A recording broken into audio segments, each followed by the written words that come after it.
መጽሐፍ አስቴር ምዕራፍ 5 ከቁጥር 1 ጀምሮ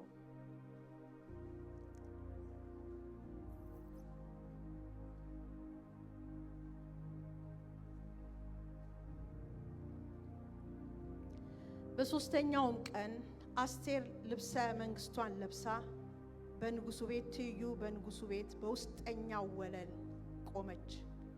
ንጉሱም በቤቱ መግቢያ ትይዩ በቤተ መንግስቱ ውስጥ በንጉሱ ዙፋን ላይ ተቀምጦ ነበረ። ንጉሱም ንግስቲቱን አስቴር በወለሉ ላይ ቆማ ባያት ጊዜ በዓይኑ ሞገስ አገኘች። ንጉሱም በእጁ የነበረውን የወርቅ ዘንግ ለአስቴር ዘረጋላት። አስቴርም ቀርባ የንጉሱን ጫፍ ነክታ ንጉሱም ንግስት አስቴር ሆይ የምትለምኚው ምንድነው? የምትሹስ ምንድነው? እስከ መንግስቴ እኩሌታ እንኳን ቢሆን ይሰጥሻል አላት። አስቴርም ለንጉስ መልካም ሆኖ ቢታይ ንጉስ ወዳዘጋጀሁለት ግብዣ ከሃማ ጋር ዛሬ ይምጣ አለች እያለ ይቀጥላል። እኔ በጣም ፎከስ አድርጌ እግዚአብሔር በውስጥ ያስቀመጠውና የምናገረው ቃል የሚገኘው ከምዕራፍ 1 እስከ ምዕራፍ 2 የእግዚአብሔር ሞገስ በሰዎች ህይወት ውስጥ የሚሰራውን ታላቅ የሆነውን ነገር እንድናይ ስለፈለኩ በዛ ሐሳብ ላይ ነው የምንነጋገረው።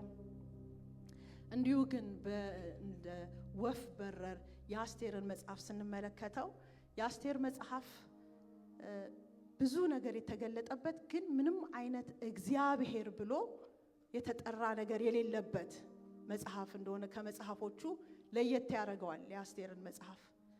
እንደገናም የአስቴር መጽሐፍን ስንመለከት ከምዕራፍ 1 ጀምሮ ሲጀምር የአስቴር መጽሐፍ የሚጀምረው በታላቅ ግብዣ ነው፣ ሲያልቅም በታላቅ ግብዣ ነው።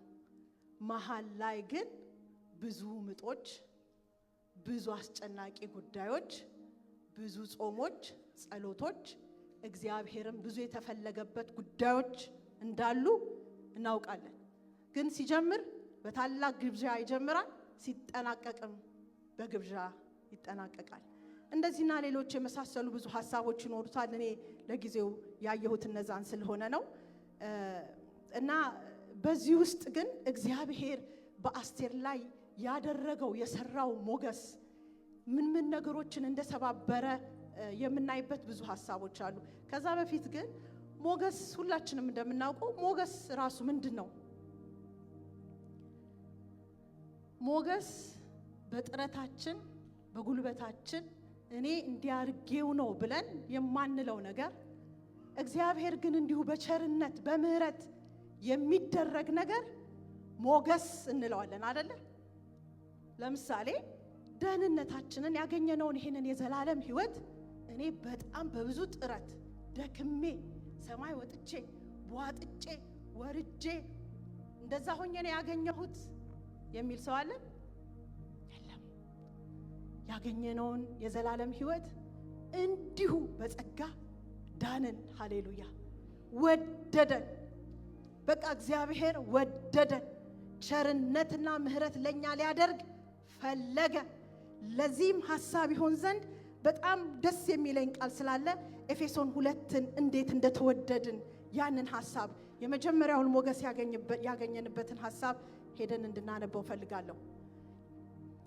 ኤፌሶን 2 ምዕራፍ 1 ላይ እንደዚህ ይላል፣ በበደላችሁና በኃጢአታችሁ ሙታን ነበራችሁ፣ በእነርሱም በዘላለም እንዳለው ኑሮ በማይታዘዙ ልጆች ላይ አሁን ለሚሰራ መንፈስ አለቃ እንደሆነው በአየር ላይ ስልጣን እንዳለው አለቃ ፈቃድ በፊት ተመላለሳችሁባቸው።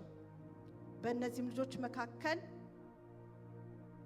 እኛ ሁላችን ደግሞ የስጋችንንና የልባችንን ፍቃድ እያደረግን በስጋችን ምኞት በፊት እንኖር ነበር። እንደ ሌሎች ደግሞ ከፍጥረታችን የቁጣ ልጆች ነበር። ነገር ግን ሃሌሉያ ነበርን።